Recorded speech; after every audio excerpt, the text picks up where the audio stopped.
Обвинителството ја отфрли кривичната пријава за фолк пеачката Андријана Алачки за сообраќајката на Рузвелтова во која пред 7 месеци смртно настрада 76 годишен пешак. Од доказите и вештачењата утврдиле дека кај неа немало вина за сообраќајката. Од страна на основното јавно обвинителство Скопје, со наредба е наложено ново вештачење согласно кое возачот не направил пропусти, а пешакот е тој кој има направено пропусти кои се причинско последично поврзани со настанување на незгодата.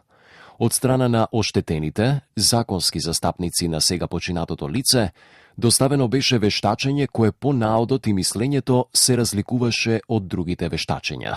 За да се расчистат контрадикторностите, бидејќи сообраќајното вештачење на обвинителството и двете вештачења на одбраната на пеачката се разликувале од она на семејството на починатиот, обвинителството нарачало 5 поред вештачење од тим на вештаци од бирото за судски вештачења. Според ова супер вештачење, возачот реагирал соодветно на дадената ситуација, а пешакот не преминувал на обележан премин, велат од обвинителство. Во околностите кои се создале со неправилното и невнимателно преминување на пешакот преку коловозот, надвор од пешачки премин, возачот немал техничка можност да ја избегне незгодата.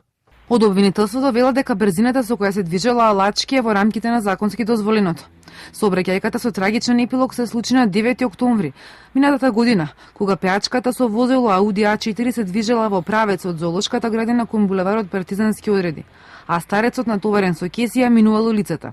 Веднаш по несреќата, Канал 5 разговараше со внук на починатиот, кој уште тогаш изрази сомнеш дека се движел среде улица, бидејќи како што рече, сообраќајните прописи секогаш ги почитувал.